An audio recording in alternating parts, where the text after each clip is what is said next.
A very warm good afternoon to everyone. It's wonderful to see all of you again and for another very enriching session by Dr. Saurabh Tadaria. So just briefly, the attendance sheet, we'll share it just before the discussion begins, and so that the session is not disturbed by people trying to log attendance. This can be done separately. Thank you for all of you who've sent the assignments. We've they've been saved and they'll be evaluated shortly. So for those of you who are only auditing the course, welcome back. And so briefly about the course, as you all know, this is an interdisciplinary forum that is attempting to study human experience in the context of self and consciousness. So we're looking at it from a viewpoint of philosophy, arts, social sciences, literature, and extend insights from there to psychology and psychiatry, and even to health, which is such an important phenomenon, particularly now in the COVID times. So we're happy to have with us a very wide array of speakers and to invite you all for the third lecture in this series by Dr. Saurabh Tadaria. Briefly to introduce him for those who were not there last time. Dr. Saurabh joined NIAS in 2019. His research interests include phenomenology, philosophy of mind, Advaita Vedanta, etc. He has completed his MPhil and PhD in philosophy from the Center for Philosophy, Jawaharlal Nehru University, New Delhi. He has worked both in academics and social organizations in various capacities before joining NIAS. He has taught at the Delhi University College and worked with the India Education Collective, Azim Premji Foundation, where he attempted to explore the relationship between philosophy, school education, and health. He's published articles in various peer-reviewed journals and regularly presents papers in various national and international fora. He's currently exploring the relationship between the body and transcendence in Kashmiri Shaivism from a phenomenological point of view. So without further ado, I invite Dr. Saurabh for the third lecture in the series. Thank you, sir, for agreeing to give this lecture. And I also request my colleague, Niharika Sharma, to please share his PowerPoint. Good afternoon, all, and thanks, Dr. Pusha, for the generous introduction and outlining the course.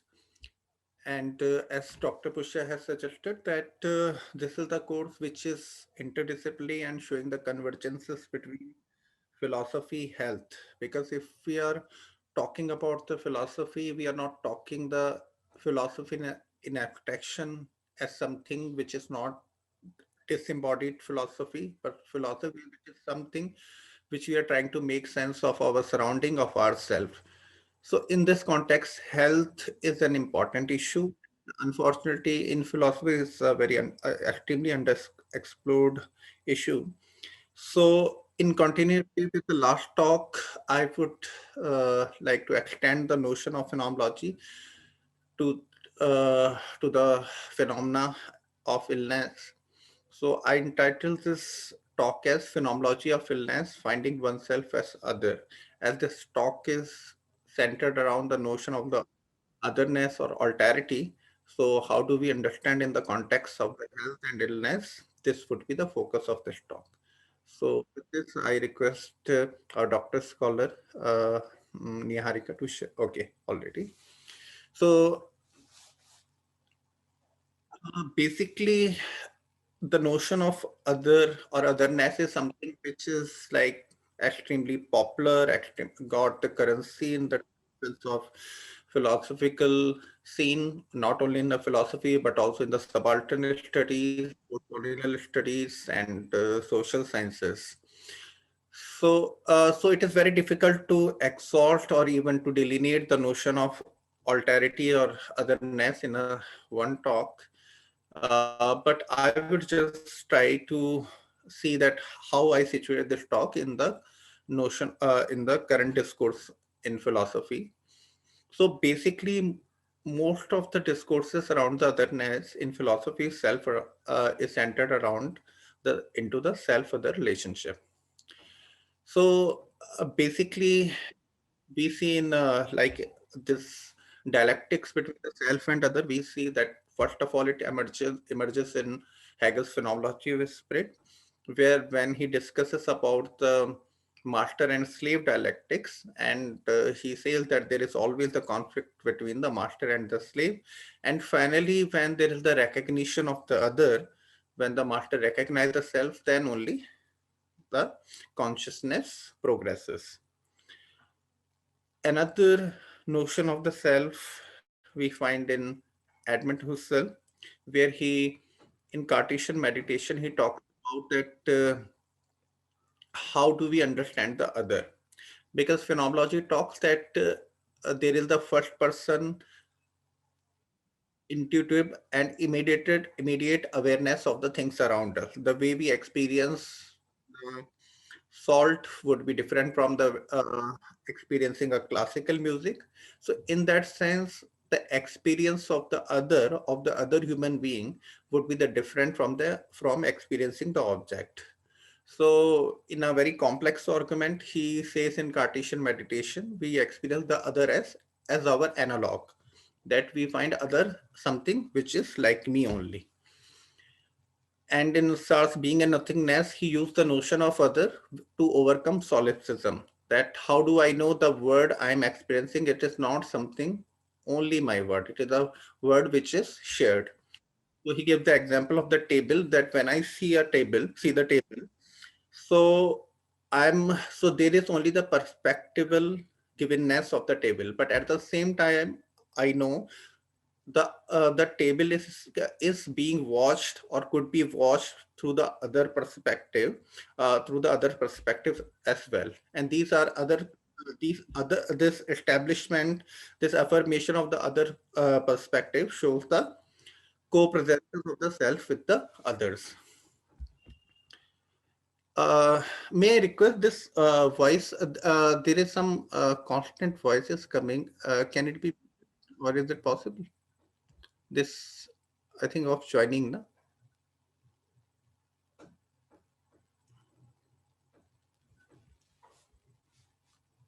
Is it better now, sir? Yeah. Thank you.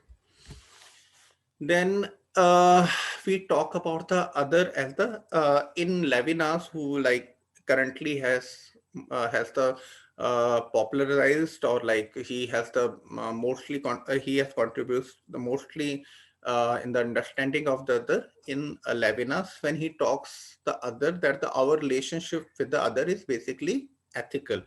So this ethics is based on the singularity, not on some general law, but rather the something which happened then and there only.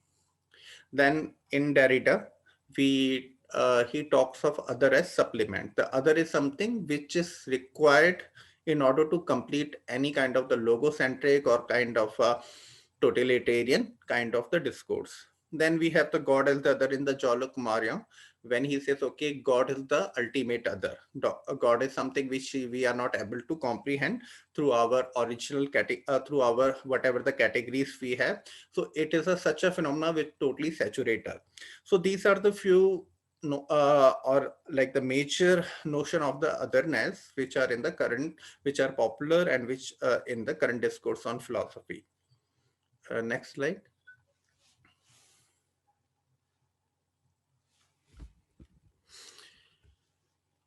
So how do I situate this notion, my talk on this in this current discourse of otherness?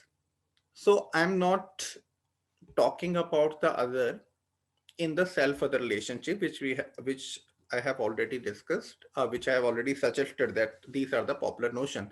Rather, I'm trying to, in this talk, I'm attempting to interpret the how we are, how the one self find itself as the other. So here, when I'm using the other, I'm using the sense of the alienation, something which we can't make sense of, something which is challenging, and something which cannot be captured by our already established knowledge structure. So this is the experience of the other. So how do we experience? So I'm saying that rather than in the self or the relationship, we also find this otherness within ourselves. And when I say this, it is not something very original or new. I'm saying in literature, especially in like existential literature, in Sartre, Camus, and in the Dostoevsky, these kind of this affirmation, this kind of uh, uh, uh, this notion of the finding oneself as other is already already argued. So there is in many kind of first hand experiences and many kind of the in narrative in various literary narrative. So there is the feeling we don't that we don't find ourselves at home in the world.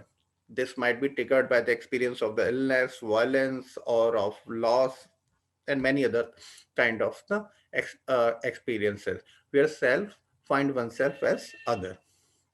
So before uh, uh, coming to that, first of all, we should try to figure out that how do we understand ourselves? What is the way we connect to ourselves?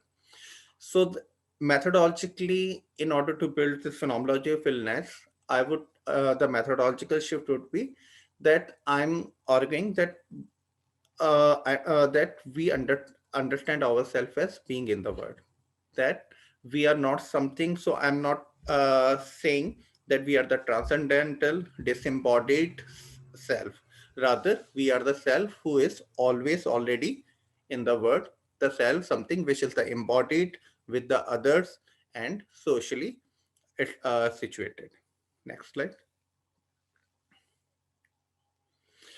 So how do we justify this claim of that we are the situated embodied being in the world? So in order to establish this argument, uh, we need to our kind of Puru Paksha or our kind of the opponent viewpoint would be the Cartesian duality or a kind of the subject-object divide.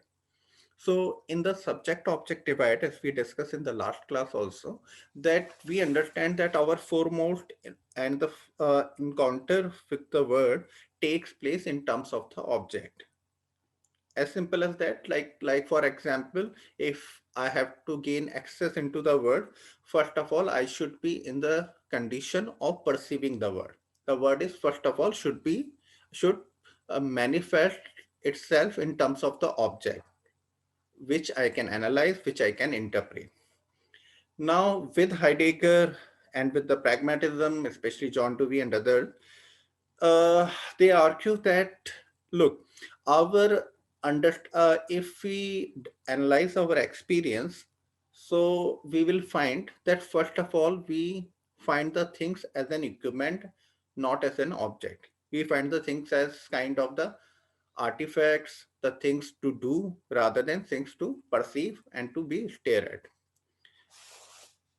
Heidegger gives the simple example, which we discussed in the last class also, of the hammer. He says when a person has to use hammer, he doesn't analyze it. He used the hammer in order to carry out some task. And only when the hammer gets broken, it becomes the object of reflection. So is the case with, for example, if we are using our laptop, while we are using the laptop, it doesn't become the object of conceptualization. Rather, laptop is some entity where I have to do the work so that I can write the paper, so that I can send to some journal, so that I can make sense in the academic community. So this is what Heidegger says. This is the in order to structure. So whenever we are interpreted a thing, we are not interpreting it in isolation, but in a context. There is a kind of the tacit familiarity with the word. The word is something which is not totally strange to us, but there is already implied familiarity with the word. So this familiarity is what Heidegger or the phenomenologists called it the situatedness, that we are being in the word. There is a familiarity with the word. On the basis of this background knowledge, familiarity, we get access to the word. We make sense of the word. Hence, so this is our crucial point to move towards the phenomenology of illness. that there is the fundamental trust on the word, on the basis of which orientation become possible. That we are able to orient in the word, we are able to make sense of the word because there is a trust on the word. I, in order to drink a glass of water, I never check my hand that whether my hand is always there. I need not to check it. There is always a trust on the hand, on the glass of water, on my already acquired capacities, only on the basis of which I am able to orient myself in the word. Next slide. Next slide. Yeah. So this notion of orientation shows that there is an intimate connection between the space and body. So as this suggests that we can't talk of the body without the space. The meaning of the embodiment means that we have already acquired the space and we are making sense of the space. But the question is that how do we make sense of the space? How this space is own up? So phenomenologists like Jeff Malpass, Heidegger to some extent, and Merleau-Ponty, they argue that space is not something which, first of all, we encounter as the geometrical space. Geometrical space. Rather, space is something which is, first of all, felt, experienced, and appropriated through the activity. So if I am going to, suppose if I am going to catch a train or a bus, so I already make sense of the space, that this is the space I have to move in this direction so that I can catch the train. So the space is owned up, appropriated through the activity, through the successful activity. The activity, so for example, if a person who is not able to catch up the train or the activities failed, so space is oriented, space is experienced in the different manner. Space is something which is constraining, space is something which is not enabling. So space has to be seen in a intimately in relationship with the activity, because this activity and the orientation makes the space as an existential space. So that is why activities orient us in the space and we are able to own it up. Now what happens in the experience of the illness? The fundamental experience of the illness is that it disrupts our activities and trust in the world. So whenever the person falls ill or suffer from some serious illness, so first of all, he or she is not able to continue the activity the way he or she used to work in the world. The same hand by which I was able to work and accomplish the tasks, I start to doubt that hand. Or for example, like in the COVID times, what we have experienced, the same breath which we are trusting, we were trusting our respiratory organs, we are trusting the world around us. So same we started to doubt and the question. So all which were uh, as Heidegger has said, the things which were the ready to hand, which were the part of our background structure, a part of our in order to structure, suddenly the hammer is broken and they become kind of the object to be reflected, to be doubted, to be questioned. So this is something which disrupts our activities or our trust in the world. So Gadamer calls this issue, this as disease or the illness as disequilibrium. So I think, no, can we go to the earlier slide? So Gadamer call it as the disequilibrium, because in I think the only philosopher who has only the modern philosopher who talked about, who discussed the health philosophically is Gadamer, Hans Gadamer, German philosopher, in the Enigma of Health, where he defined the health as an equilibrium. He says health is the equilibrium where we find our being in the world, we find ourselves equilibrium. We are not, we are able to continue with our activities, but illness is something disequilibrium. We disturb this equilibrium. And Heidegger in other contexts call it as the uncanniness. That the same word which was the familiar, now it feels like uncanny. Something people feel is not being at the home. There are many kind of the right now there are many philosophers of health which are using this insight of Heidegger's uncanniness in terms of the issues of the phenomenological analysis of the health. Next slide.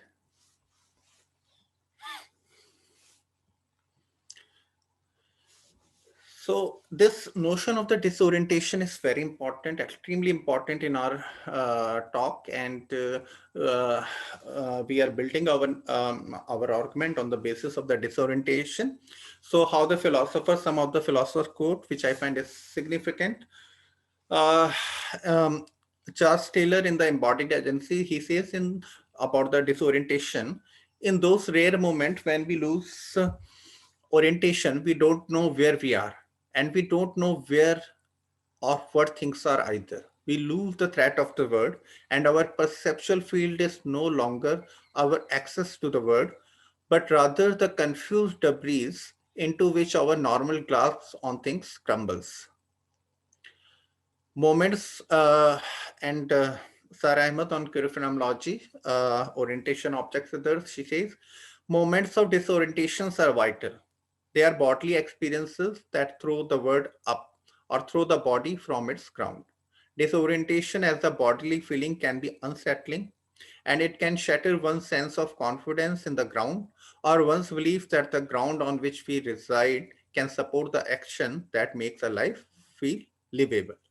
So the grounds on which we feel that okay, this supports our action, which make the life feel livable. In disorientation, in the experience of the disorientation, this become a kind of a shaky. Next slide. So now this is what I would like to argue in this talk. And this is the question I am asking this paper in this talk, that how does this first person experience of the disorientation expresses itself at the third person and intersubjective level? Because as we have suggested, this experience of the disorientation of not able to find oneself at home in the world, it is a kind of the first person, very experiential. Then how it manifests itself at the third person or the intersubjective level? So I'm claiming that it is expressed through the inability to form the coherent narrative. That this orientation expresses itself in the inability to form the coherent narrative. The people who are suffering from the illness or the disorientation arising from the illness, they are not able to make the coherent narrative of the illness.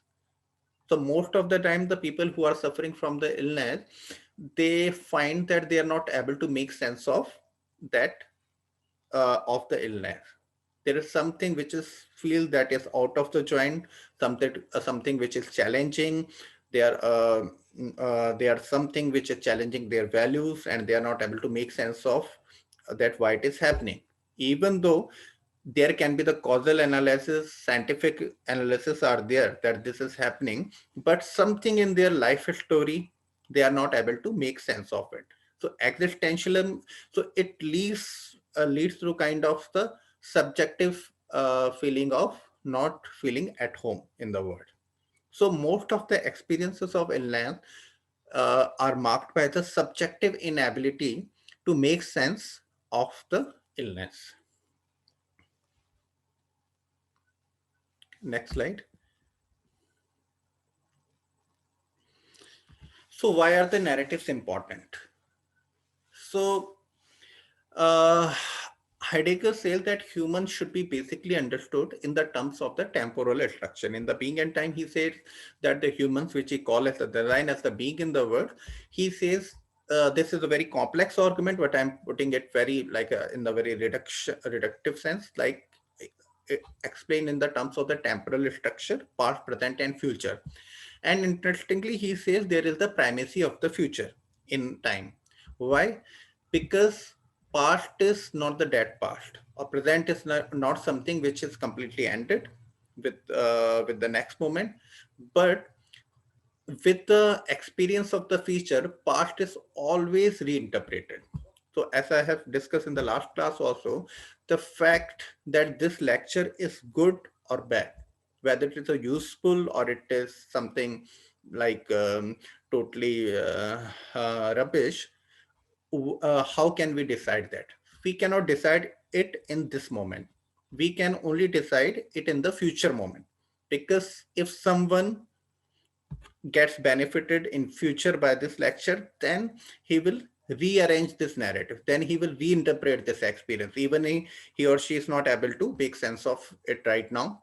But suppose if in future people find, okay, all the references were wrong and whatever he said is something which is totally kind of the out of context I have explained, then all this turn out to be a nonsense, even if the presently people find it very mesmerizing or good. So, so is the case with every kind of the experience. Like the people who fall in the love, falling in the love, the moment of the love, its meaning is not known in that moment.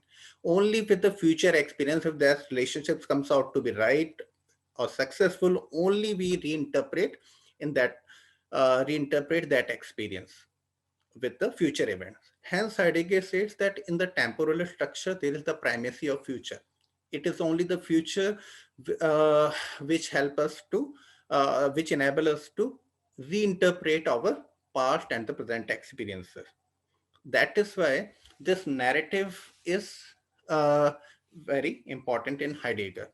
So Paul Ricoeur, famous philosopher, he also especially in the book Self as the Other, he says that this temporal structure, this time, the time we experience is not encountered in our life as a abstract time, as a past, present, future, but the time which is lived up. And this lived up the time is experienced in the form of the narrative. We make the narratives of our life. So illness or the limit experiences, there are many limit experiences of the trauma, of the bliss and all that, which disrupts our ability to make the coherent narrative. All in our usual everyday life, we are able to make the coherent narrative, whatever is happening in the life, and there is a kind of the coherent narrative going on. But illness is something which is like, which disrupts this which disrupts this our ability to tell the coherent story to ourselves.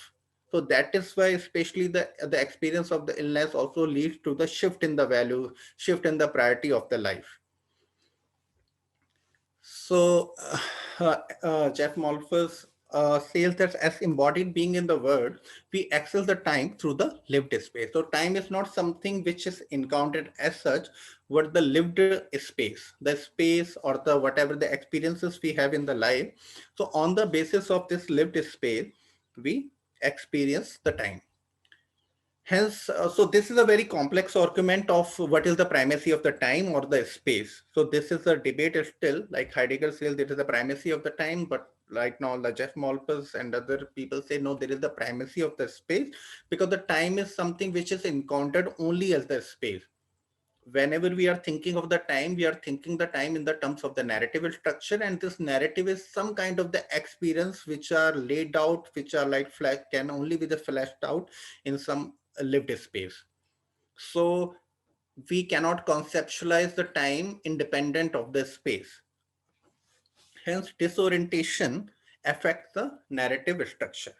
So this is what Heidegger also says in another context, what he calls in Being and Time as Unheimlichkeit, not being at home in the world. The design in these kind of the limit experiences, or we can latch it on to the experience of the illness also, that we feel ourselves not being at home in the world.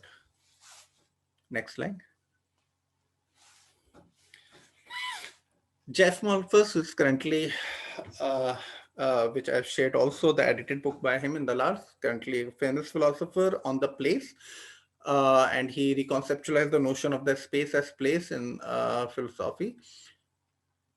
He says in his book, Place and Experience, a Philosophical Topography, only by grasping our lives as having some such unity and consistency through being able to fit together the part of our lives, can those lives even be constituted as lives? And only thus can the beliefs, actions, desires, hopes, and memories that make up such a life have the content they do. The construction and reconstruction of ourselves in the stories we tell ourselves or that we employ in understanding ourselves, both with respect to our past and our futures, is integral to the very content and identities of our attitude and action. Through narrative, one is able to interconnect elements within the larger structure in a way that makes sense of those elements. It gives them a certain thematic unity. So why this he means that whenever we are living life, so we are living kind of the episodic life. So many experience we are having, which are episodic or which are like a momentary kind of an independent experience. Now, how do we make sense of that? According to Jeff Malthus, we make sense of these episodes when we put it in the narrative and in the context, when we contextualize our life. So this contextualizing the life, the various kind of episodes in the life and giving them a meaning, interconnecting them, this then we are able to make sense of our life. So the some experience like so like of the illness or of the trauma and these kind of the experience, these are the experiences which stand out, which we are not able to make sense of. There's something which we rob of our ability to make the narrative out of it. So these are the something which challenges this equilibrium. Next slide. So, so there is the what we would like to show through this talk, that there is the intimate relationship between the space and the narrative. So narratives, so there is a relationship, intimate relationship between the space and narrative, the kind of the space, lived space we are in, that, and if we are able to orient ourselves in it, then this gives a kind of a our gives us the narrative ability. Otherwise this gives other, if we are suppose if through the illness we get disoriented, then this narrative structure, narrative coherency are also is also blown away.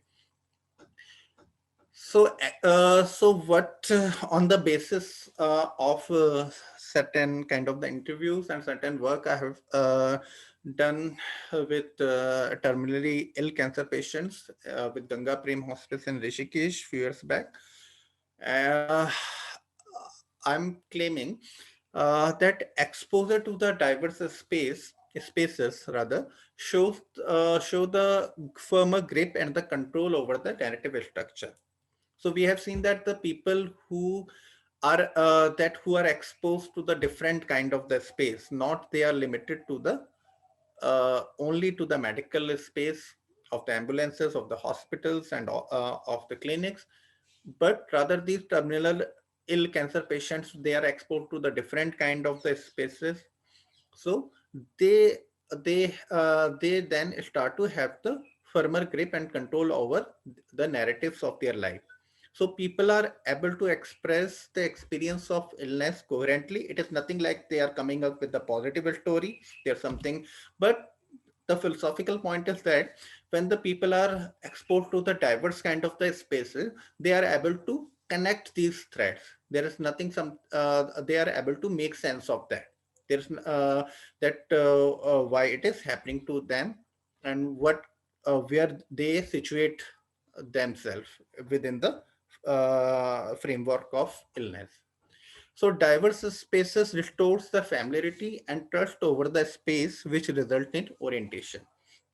So when these terminally in cancer patient, when we are taken out of, because in the palliative care is something, the idea of the palliative care that we don't see the patient only as the diseased body, but rather in the overall whole, that there is also the economic, financial, family, and all aspects is to be seen in that. So this, so that is why they are exposed to the diverse kind of the spaces, of the religious spaces, of the family, of the friendship, of the nature, of the clinic, and many kind of the experiences they are exposed to. And this restores the familiarity and the trust over the space, which result in the orientation, and they are able to situate themselves in the world through the narrative, through the having the more kind of the control over the narrative. So this I have seen in the interaction with many cancer patients, which we used to visit oftenly, and uh, we are talking about the many other things apart from the disease and apart from their these kind of the things. So we have seen that they are able to converse in the better way. They are able to make sense of their life, make sense of the structure, give opinion on the many of the things, which shows that they have this kind of the more control over the narratives of their life. While first of all, when we are meeting with the patient, we have seen that mostly they are suffering from depression or kind of the many mental health issue. So this is in very short, I'm saying, because I'm planning, because this is the work in the progress, and I'm trying to develop a full uh, paper on this. So this narratives, accounts of their interviews, I will write in detail later. So with because of this short lecture, I'm not able to explain, give their interviews in detail. Next slide. So what we are concluding from this talk, that that phenomenological analysis of illness emphasize on the subjective well-being. So illness, on the one hand, it is understood basically from the third person point of view, which is medical point of view, where from the where it is understood in terms of the symptoms, medically, scientifically, which is perfectly fine. But when we analyze the phenomenologically the notion of the illness, it emphasizes on the subjective well-being, that the illness or health is a kind of the experience, and this experience where the subject is situating and making orienting oneself in the world through this experience. So in illness disrupts this orientation, because health is a kind of the equilibrium where I'm able to make sense of the word, able to orient in the word successfully, and the space and the space is familiar. But illness disrupts this orientation and makes the space unfamiliar by interrupting the everyday activity. So most of the terminally ill cancer patients, they had the complaint that they are not able to continue with their activities. So most of the time they are say they are not able to do what they used to do. So this was the mostly the kind of the suffering for them. The inability to form the coherent narratives make illness as an alienating experience, which make oneself as other. So in illness, we are not able to form this disorientation result in the loss of the narrative structure. We are not able to form the coherent narrative. So that is why most of the people who are from the illness, especially suffering from some serious illness. So if we read any accounts by them, so most of the time their angst is the existential. Their problem is something which they feel at a loss in the world, disoriented in the world, and mostly the complaint that we are not able to make sense of the this experience. So this is something which is feeling oneself as other. So exposure to the diverse space restores the agent's ability to re-narrate the experience of illness, hence gives her firmer grip over the life story. So because phenomenology itself is not something which is in the isolation. It is not the monadic or the solipsistic kind of the self, but self is something which is actually is formed through the intersubjectivity, through the other. So when the people are suffering from the illness, when they are exposed to the diverse spaces with the other, and they so this restores the agent's ability to re-narrate the experience of the illness, and this gives them the firmer grip over their life story. Next slide. So with this, I thanks you all, and I end this talks. But before ending the talk, I would like to acknowledge the people. First of all, I would like to thanks Professor Sangeeta Menon, who is the chairperson of the NIAS CP, for designing this beautiful course and giving me the opportunity to present in this course.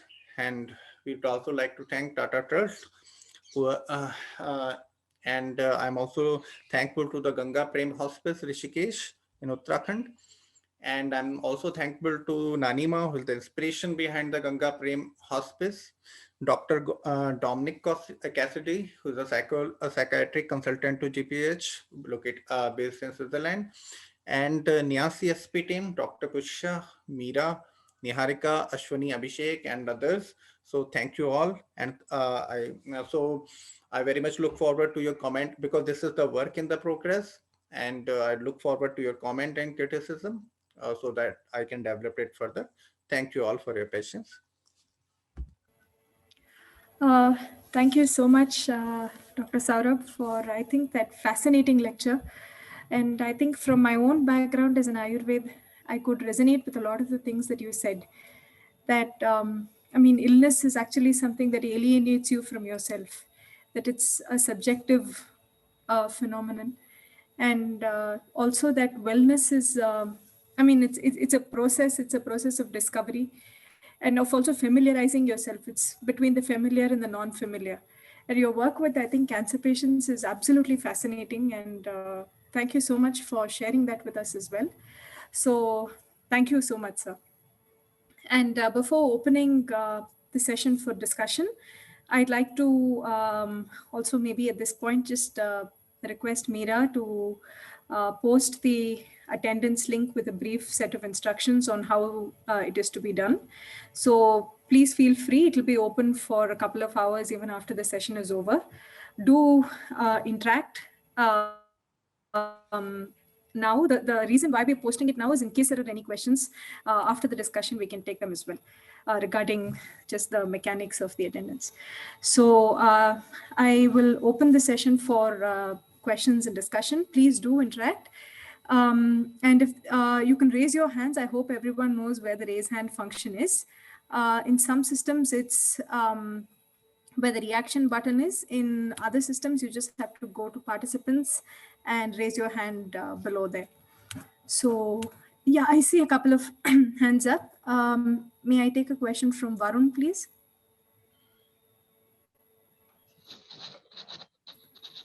Hello. Am I Hi, audible? Varun, you're audible. Yeah. Hi. Yeah. So my question is that it is basically about, as you talked about terminal cancer patients, but there are other conditions like, for that matter, Alzheimer's or a certain form of dementia, where it has been argued that diversification of space creates more problem for the patient, because a patient is, staying at a particular place and he's familiar with certain objects of that space. And if you take that patient out, so it creates more disorientation. So is it sort of applicable, your argument, is it applicable for all sort of problems, or there are sort of, outliers? And the second question is just a supplementary question, that there is this idea of, extended mind by Andy Clark and David Chalmer, where they argue that, this idea of embodied agency and embodied notion of a being, this or sort of challenges it and argue that, mind can extend to inanimate objects also. Like I'm talking right now, we are basically discussing these stuffs, and mobile as a mechanism, as a tool, is playing an important role. So I know that there are, these conceptualizations are coming from a very different philosophical background. I mean, there are differences between phenomenological conception of mind and analytical conception of mind. But if you can sort of try to relate it, if I can relate it with this argument, sort of compare it with your argument. So if you can elaborate on these two issues, I'll be grateful. Thank you. Sir, because we have some time, would you like to maybe answer the questions now, or hear some more questions, sir? As however you feel. I'll go by whatever you would like to suggest. I can.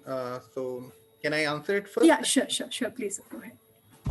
So yeah, so the question is about, thanks Varun for the question. It's about, you have given the example of the Alzheimer, and basically this proliferation of the spaces, whether the disorientation or this phenomenological analysis operates there. So when we are talking about this disorientation and the relationship between the illness and the disorientation, the argument is that experience of the illness or the experience of like even of the Alzheimer or any kind of the disorder, it is something which is unusual experience. The something which throw the self out of the familiarity within the space.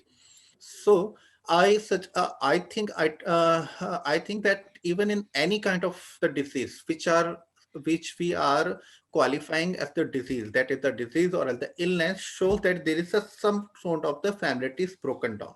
Because if an experiencing self is not able to differentiate between the experience of the wellness, which is the experience of the familiarities of the successful activity in the world, and the experience of the illness, which is of the disorientation or of not being able to feel at home in the world, then we cannot explain the phenomena of the illness. Because if both are giving us the orientation, both giving us the familiarity, then how in our subjective and in the experience space we will differentiate these experiences? So that is what phenomenologically Gadamer and other people, Merleau-Ponty, all these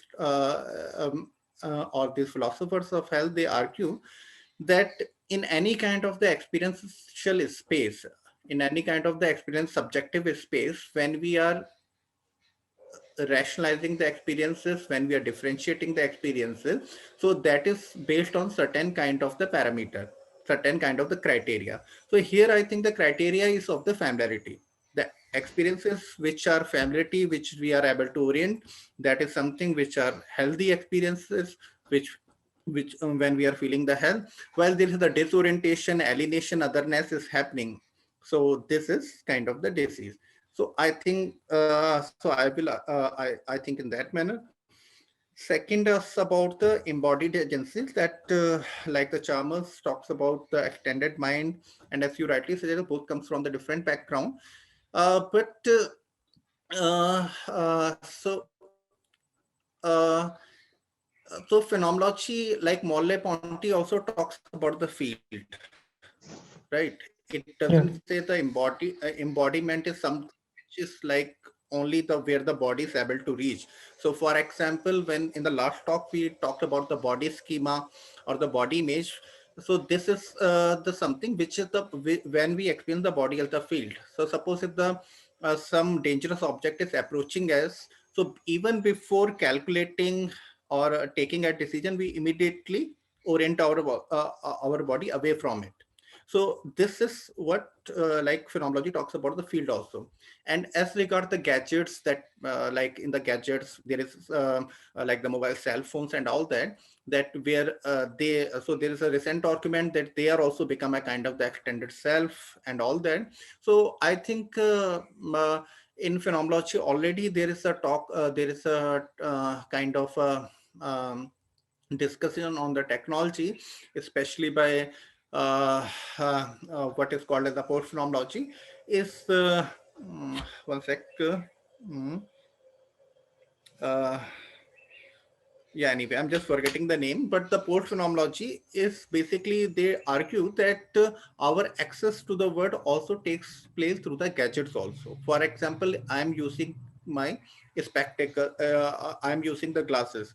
So if I use the glass for viewing the things, so this means it also enable, so this gadget also enable us to experience the world. Like through the thermometer, we are taking the temperature of the body. So this is also enabling our experiences. So this technology become the embodied technology. So this is what I would like to reply. I hope it satisfied you.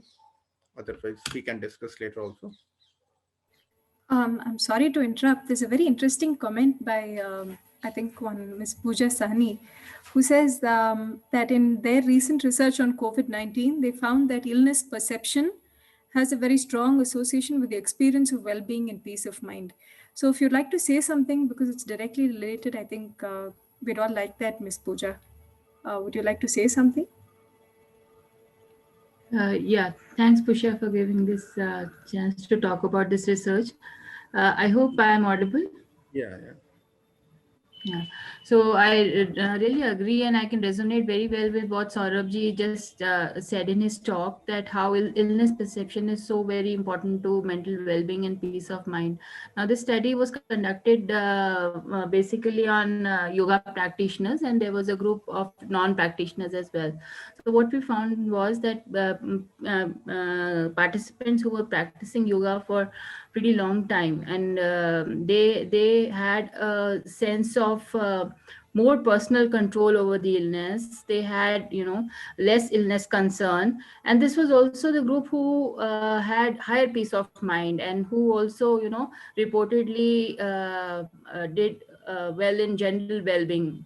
So this was an empirical study, so that immediately reminded me of uh, what you were mentioning in your talk. So yeah, we also have empirical results validating what you have had to say.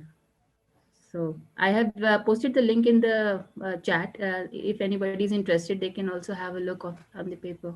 It was recently published in PLOS ONE. Thank you. Okay, thanks so much. Thank you. I think that would be a very interesting read. I see a couple of other hands up. I'm sorry to have kept you all waiting. Sanjana, if you'd like to ask your question. Hi, sir. Thank you for your lecture. I just have two, I think, kind of related questions. The first is, I know that you mentioned that this is a work in progress. So you could probably tell me about where exactly you're going with this, but how exactly are you conceptualizing coherency, and are you equating coherency of narrative to linearity of narrative? So, and if so, how are we then kind of making space for how people experiencing disorientation might also have very different experiences of time itself? So that's my first question. And secondly, it's very I find it fascinating that this is work that you've done using interviews and field work. So I guess my second question is how are we kind of judging or assessing coherency, or even like conceptualizing coherency or incoherency, without falling into the trap of taking away from the agency of the ill patients themselves to assess whether or not something is coherent? Does that make sense? How are we like judging this coherency of based on subjective experiences without falling into like the trap of essentially, taking away from, the agency of patients to decide for themselves whether or not their narrative is making sense? Mhm. Yeah. Those are my only two questions. So thank you.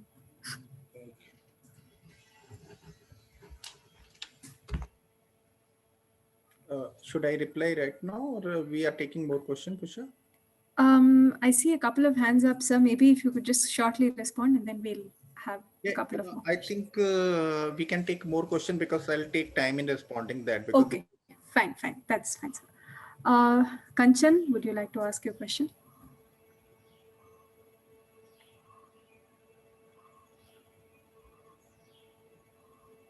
I think Niharika, could you unmute her? Yeah, I'm trying to unmute her. Yes, now I can.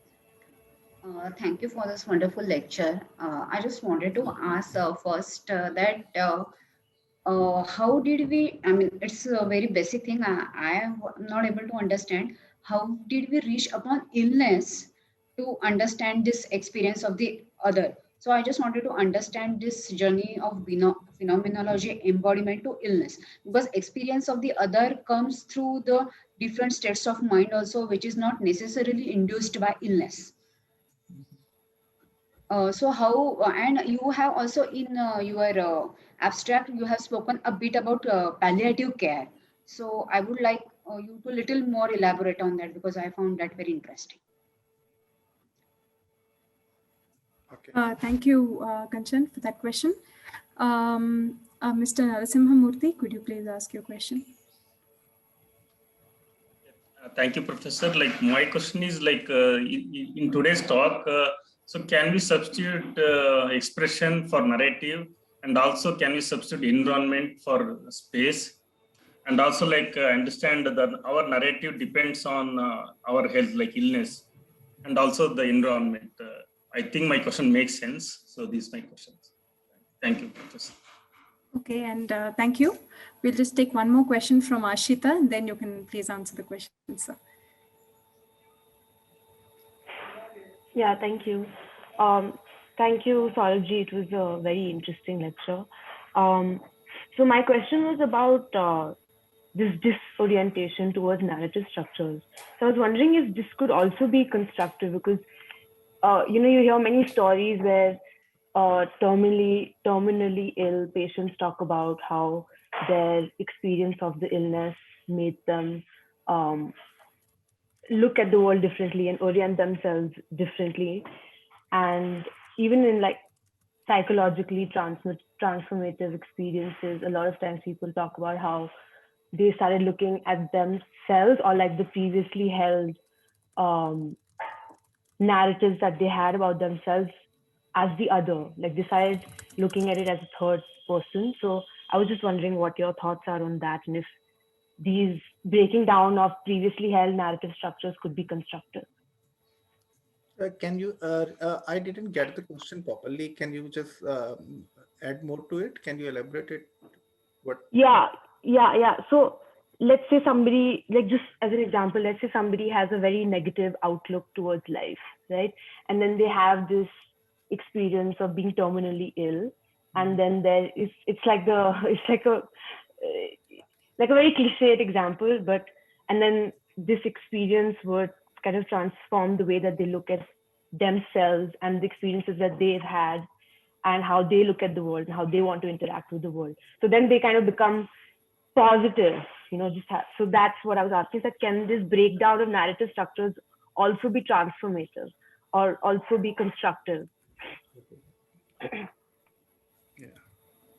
So Dr. Pusha, I think let me answer these 4 questions first in reverse. Sure, please. Yeah. Okay. So yeah, this is an interesting question, like how this disorientation or the breakdown in the narrative research can lead to the transformative kind of the experience. So this is interesting because in phenomenology and also in Nietzsche, especially Nietzsche's notion of the health, where he sees the illness as the positive, and he says how the illness is something which is the transformative in nature. So he always used to say that actually the illness is something or the sufferings which he's facing is actually leading to more creativity, more writing of the book. So that is like and also in Heidegger also we see, not in the illness, but these kind of the breakdown experiences which help us to see the things as they are, rather than just interpreting in the usual way what we are doing. So I think this breakdown is productive in the way like it helps us to understand the things in the new way. But at the same time, I'm thinking that this is only, but I don't wish to analyze it through existentially only through the in the manner of how the person's will is accomplishing it. I'm all in this talk. I'm just saying that if this breakdown in the narrative structure happens, of course, it can be productive or the transformative. But what is the role of the palliative care? Like, what is the role of the community? That how the experience of the other can help ones to, or of the medical doctor or the people around him, family. How can it helps them to overcome that? So this is overcoming is not in kind of we can brand as the positive or negative, but something like the restoration of the self, because this telling a story to ourselves is the basic kind of the agency we have got. And before that, Narasimha Murthyji's question that I didn't get the question completely, but that how do we substitute? Can we substitute the space with the environments? I agree with you. Actually, when I was using the space as the existential space, so it is used in the terms of the environment only. The surroundings which we make sense of. In fact, in the current philosophical literature, even the space and the time, especially after the Jeff Malkus, people are using, rather than the space and time, the term called the place. The place is something, so there is no primacy of the space or the time or the subject or the object, but the place is something which holds them together. Where is something which gathers both space and time and the subject and object together. Uh, so uh, Kanchan's question was, yeah, so that one is of the palliative care and is about how this shift that she could understand the shift from the embodiment to phenomenology of embodiment to illness, but how the other to illness, because the other is something which we understand through the different mechanism. So actually in this talk, I have not gone into how do we make sense of the other, because this will take us kind of the different kind of the like the argument and different kind of the phenomenology journey analysis. And you are right that actually as I have suggested, hinted in while discussing very shortly Husserl Sartre, that other is something which is co-constitutive of the self. It is not something which is apart from the self. Like Sartre gives a very interesting example when he says, whenever I'm seeing a table, so table is not something which, when I see a table, so I see only it from a perspective. But at the same time, I know that there are other perspectives which are accessible to the other people. Hence, he said that any act of the perception actually establishes the other. And it shows that we are not existing as the solipsistic or the monadic self.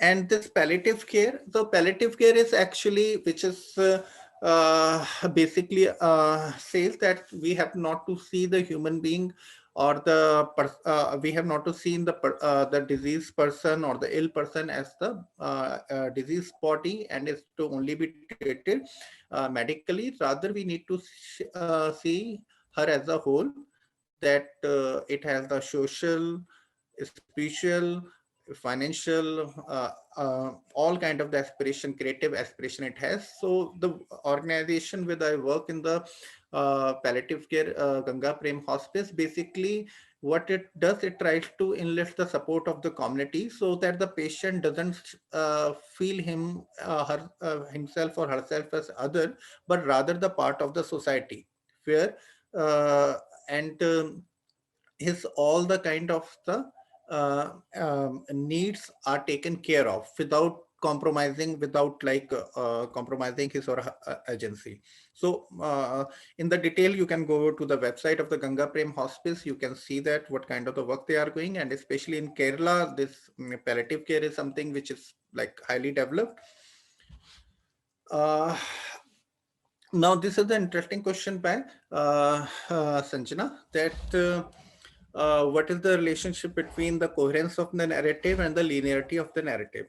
So linearity of the narrative means like we are able to tell like the narratives in the linear way. This is the linearity of the narrative. Actually, we experience in the everyday life, our narratives remains linear. But at the same time, as you're right, that this linear narrative is always, because in the everyday life there are many kind of the experiences which are like even the creative experiences.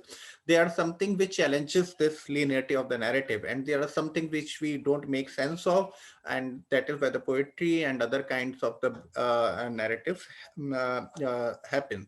But I don't call that they are the incoherent narrative, because this incoherency in the poetry or in kind of the thinking deeply is arising from the through the reflection. While the illness, the incoherence of the narrative is happening because of the overwhelming and the overwhelming experience of the illness. Because suddenly the familiarity and the orientation with the space which I had is suddenly lost, and I am not able to make sense of that. And that is why right now, even in the in the medical health, there is something called by the Rita Charan. There is a called there is a new school which is called the narrative medicine, which is also taking into account of the narratives of the patient. And this is the and another, how the disorientation can be the different experience of the time. Now the thing is that this is a, like, this debate is still not settled which has the primacy, like the space or the time. So we can say, okay, disorientation we can either explain in the terms of different experience of the time. But I'll go by what the Jeff Malthus has argued, that the time is something which is encountered not abstractly, but in the terms of the narrative. Whenever we are analyzing the time, that, for example, the time which I lived when I gave this lecture, so I will, how I will able to capture this time, how I able to experience this time, I'm only able to analyze or experience this time in the form of the narrative, that in this time I have given the talk, this has happened and that has happened. So only as the narrative, as the Ricker has said, the time is accessed. Now uh, Malthus goes further than that. He says that this narratives is actually the lived experiences which were spread out in the lived spaces. That whenever we are think of these narratives or these incidents, so automatically we think of certain spaces of the incidents or certain kind of things. So he take the example of certain Proust and other people, that how whenever they are thinking about their past life, so this past experience is always associated with the experience of the smell, the experiences of the touch and all that, which happened, which was like happened in the real time. So in this way, and I would tend to interpret this.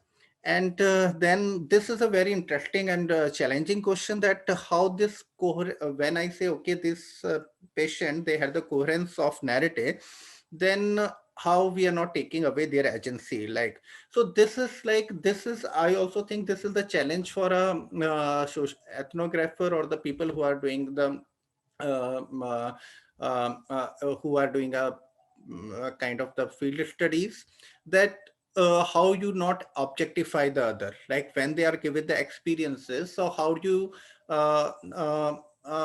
how you let them the speak rather than speaking for yourself or like putting them into the categories. So I think I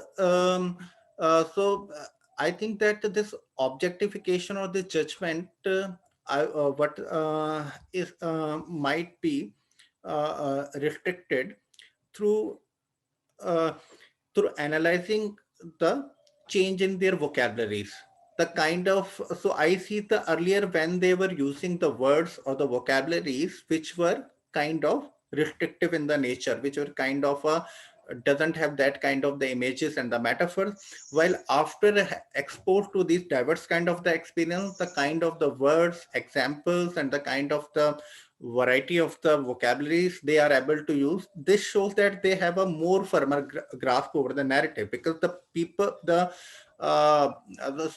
because the more you are able to tell, more are able to you use the different kind of plot and the situation and the example, this means you are have the more narrative, comprehensive narrative you have.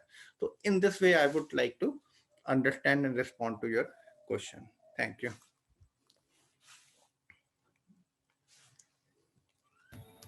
Thank you. Thank you, sir. I see actually a lot of questions in the chat box as well. And so I'll just call out the name, and if you feel like asking your question and saying something to elaborate your question, feel free. Also, anyone who feels like switching on your video this time might be nice, because we get to interact with the speaker, and it'll also be more interactive if we can see each other, because this is a digital space, and contact is a little difficult. So please feel free to switch on your videos if you'd like. So there's one question from Saubik Karmakar. Would you like to ask your question, Saubik?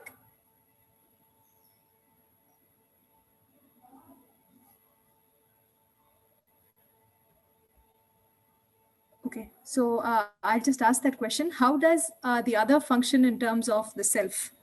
So I think maybe you've covered that a lot, sir. I think Kanchan also asked her question. Mr. Sundar asks, what is the role of social isolation And there's another rather interesting question by Anna John. Would you like to ask a question, Anna?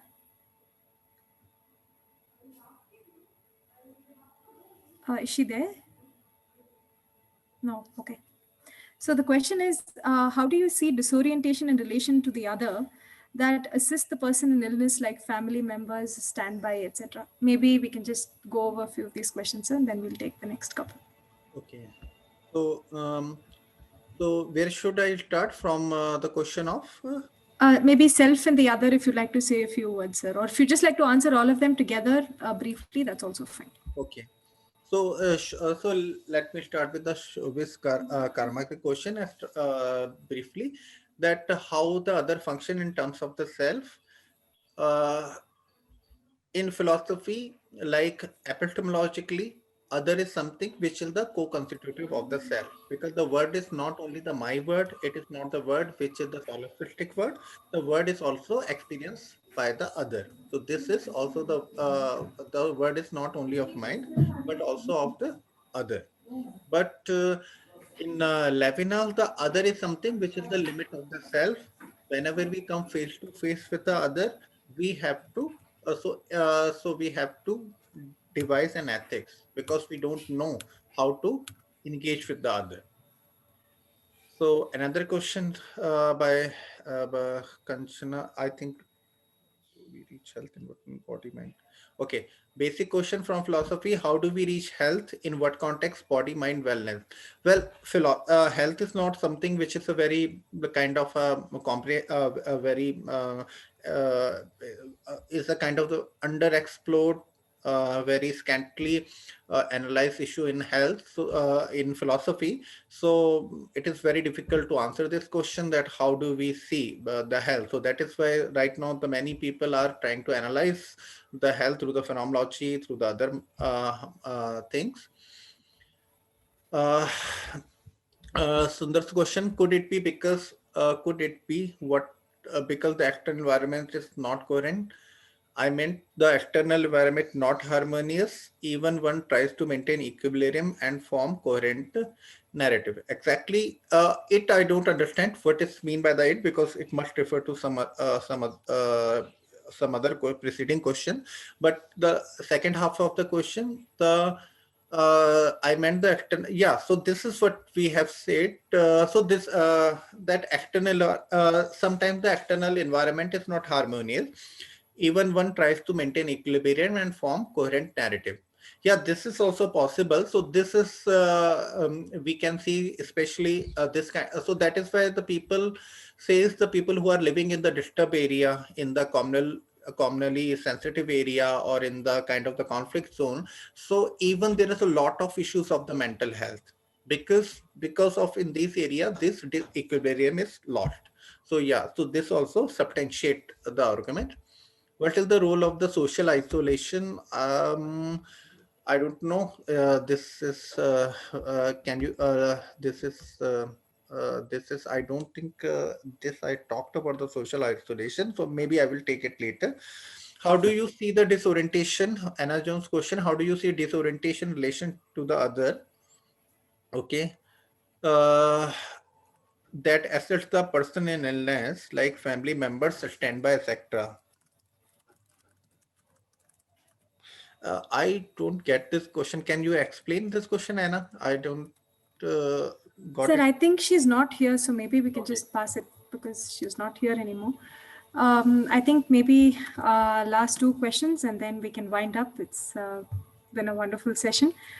There's one from Ms. Suja who's said something about near-death experiences. So could you please elaborate, Ms. Suja, and ask the question? Hi, I'm audible. Yeah, you're on. At the risk of romanticizing illness, which is not my intention, there are accounts of physiological activation almost similar to Kundalini experiences. That is what I mean by near-death experiences. There is a lot of research that kind of correlates both these days. Have you had any such narratives which usually leaves a positive impact on the ill person or a person recovering, according to the accounts? Okay. No, Would, I don't think. Yeah, so this is interesting. There is a, I think Husserl also deals at something called a limit phenomena. Of course, he doesn't talk about the near-death experience, but there is a kind of the experience which he called as the liminality, which takes the self to its limit. Uh, and there is also in the, I think I don't remember the name of, but there is for a cancer patient, I read a book and she had the near-death experience, and then there was a transformative experience on her. But most of the the cancer patients I have met, so we have seen that sometimes I have never seen the person, because mostly in the Ganga Prem hospitals, the cancer patients are taken who are the terminally ill. Sometimes they survive more than what is like. There was a case of a boy who was told that only the 2-3 months he will survive, but he survived for the 2 years. But finally he passed, he passed away. So, so I have not seen that there is a kind of the transformative experience somebody had, but this sometimes I think that again this near-death experiences or why they become valuable, I see in the form of the narratives only, because sometimes this fantasies is the especially the spiritual fantasies or religious fantasies are the essential part of the self also. So sometimes in this kind of disease and all these kind of the experiences, in our experiential space, there is no narrative, there is nothing to be excited of which can weave the meaning out of our life. So sometimes these religious fantasies or the spiritual fantasies which are experienced as the real, they give a better grip over the narrative structure. They give us a better meaning or kind of the grip over of our life stories. So this, I see it in this way. And this is also like especially in the Sudhir Kakkar's the shamans, mystics and doctors, in this interesting book he talks in this he gives a many kind of case studies regarding this. Yeah. thank you, sir. We'll just take one last question. For those of you whose questions were not asked, the WhatsApp group will be open, and you can also mail your questions to the NIAS Consciousness Program, and we'll definitely request Dr. Saurabh to answer them at his convenience. The last question, I think Mr. Biplab has had his hand up for quite a while. Could you please ask your question, and with that we'll wind up. Right. Am I audible? Yeah, yeah. Yeah, so like I thought like this point is very convincing, which has been made by Dr. Todaria, that diseases are like those conditions which kind of disorients the beings from the states of equilibrium. But at the same time, I was just thinking like there are like instances where people kind of suffering from conditions like Tourette or similar conditions, they kind of find it instead of finding it as an element of disorientation, rather they use it as a tool to engage and interact with the world.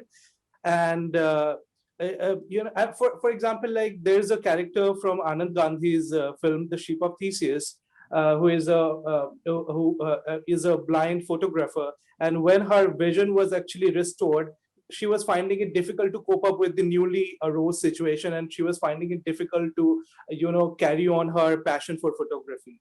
So how would you react to those conditions following this framework? Yeah, this is an interesting observation by Bipul. In Ship of Theseus, as far as I remember, the lady who was like suffering, who actually, I think disorientation, because she was an artist and she was mostly exploring her art of photography through the visual, through the sounds and through the, and when when the sight is restored to her, so she finds the disorientation. So I think I think the for her the illness is in the form of the eyes, in the form of the restoration of the eyesight. Because in that movie, there is no example that she was the blind, that she recently lost the eyes. Because I think the argument was the movie shows that when that she was like, I think she might be the blind, but she was like visually impaired by birth, or we don't know that story. But phenomenologically, if we experience that, suppose if the person that we don't know whether like any kind of the situation is enabling or disenabling. But the point is that if it is leading to why it become the illness, why it has become something which, if it leads to the disorientation. And if it doesn't lead to the disorientation, then the person might feel harmonious in that situation also, because there are many people even who are suffering from some disease, and they are able to, because of their willpower or because of their mind, as I think ma'am, there was some person, I forget, talking about the yoga postures and about some spiritual exercise, or even the people who are into the music and some dance activities, they are able to restores the orientation, the word, very swiftly on. So this is so that is what the point I wish like to put across, that disease or the illness has to be seen in terms of the disorientation. Yeah.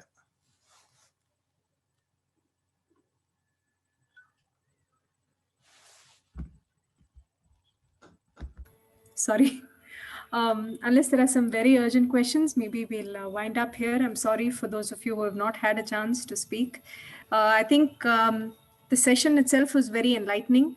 And thank you very much, sir, for, I think, speaking to us about the subjective nature of well-being and illness. What is illness? And I think some of these questions are timeless. And in today's healthcare scenarios, we tend to overlook the intensely personal nature of what can and cannot be health and wellness. So, and like Sanjana said, we sometimes tend to take away agency from those who suffer and lose and take away their say in how they feel. So thank you very much, sir, for, I think, this vital topic today and for bringing it so beautifully. I don't want to take away from Meera, who's going to do the vote of thanks. I just wanted to say this from my point of view. Just a couple of announcements. So the assignment for this week, Dr. Saurabh has shared, and it will be shared with you via mail shortly by today evening, along with the date and all other details. The attendance sheet has also been shared for those of you who wish to log in and wish to credit the course. Next week, we have a very, very interesting lecture by one of the foremost Ayurveda physicians and researchers in the country. He has also traveled extensively and is one of the most well-known faces of Ayurveda today. His name is Dr. Ram Manohar. And so I think it will be a very interesting lecture and a very interesting takeoff, especially from the lecture that we've had today. So I look forward to seeing you all next week, same day, on Monday at 3:30 p.m. And without further ado, I'd like to hand it over to Meera for the formal vote of thanks. Thank you, Dr. Pushya, and thank you, Dr. Saurabh, for another interesting lecture in phenomenology. The way we connect illness and narratives has always been fascinating to me, and this lecture was nothing short of that. So thank you, Dr. Saurabh, and you yourself thanked all of us. So now I don't know what else to say, but yeah, thank you, Dr. Pushya, for coordinating this course, Dr. Sankita ma'am for actually conceptualizing and giving us this platform for such an interaction, and Niharika for being on Zoom always, facilitating this, and Ashwini and Abhishek for all the background work they do. And I also wanted to say, when you are sending in the assignments, please give the title of the course as well in the subject line, so that we can easily identify which course you all belong to, because we have multiple mails coming in. So that'll be great if you can do that. So apart from that, nothing else. Thank you everybody for being here, being such a wonderful audience, and the WhatsApp group is open for more questions if you have any. So yeah, thank you everybody.